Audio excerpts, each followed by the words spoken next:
থেকে বিচ্ছিন্ন করতে হবে। এই পর্যায়ে আপনারা সংগ্রামী সাথী বন্ধুগণ, আমরা অত্যন্ত বলাক্রান্ত হৃদয় নিয়ে এখানে উপস্থিত হয়েছে।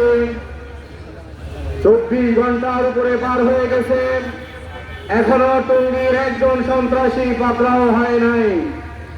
এটা মুসলিম হিসাবে আমরা আলেম ওলামা তালেবে ইলমের পক্ষ থেকে এটা আমাদের জন্য অত্যন্ত লজ্জার বিষয় যে এখনো এই সরকার আমাদের ইসপিয়া এখনো বুঝতে সক্ষম হয় নাই। সংগ্রামী সাথী বন্ধুগণ, গত রাত্রে যে ঘটনা ঘটেছিল এটা প্রমাণ করে দিছে এটা তবলিগের সমস্যা না, এটা সমগ্র বাংলাদেশের সমস্যা। এটা আমাদের স্বাধীনতা সার্বভৌমত্বের সমস্যা।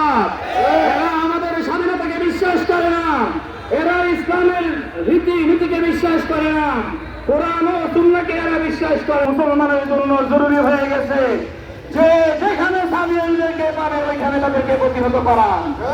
সংগ্রামী সাথী বন্ধুগণ, 2 নাম্বার কথা হলো এরা মিন জাসাদুন ওয়াহিদ, আমার এক ভাইয়ের রক্ত জড়ে তারা প্রমাণ করে দিয়েছে সারা বাংলাদেশের সমস্ত মুসলমানের শরীর থেকে তারা রক্ত জড়িয়েছে।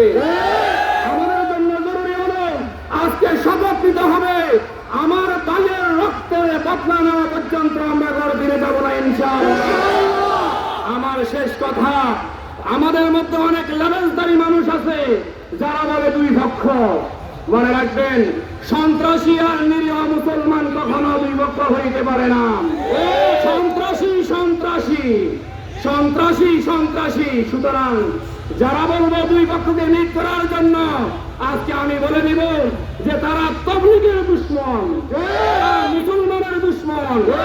তারা বলে হেফাজত 3য় পক্ষ, আমেরিকায় বসে বসে, ইউরোপে বসে বসে তাদের অনেক কুলাঙ্গার সাথীরা হেফাজতকে জঙ্গি সংগঠন বলেন। আমরা বলে দিব হেফাজত জঙ্গি সংগঠন নয়। পর্যন্ত হেফাজত কারো গায়ে হাত তুলে নাই।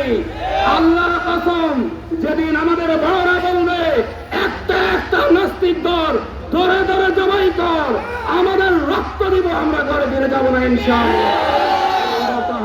আমি আমার বক্তব্য এখানে শেষ করছি। আসসালাম।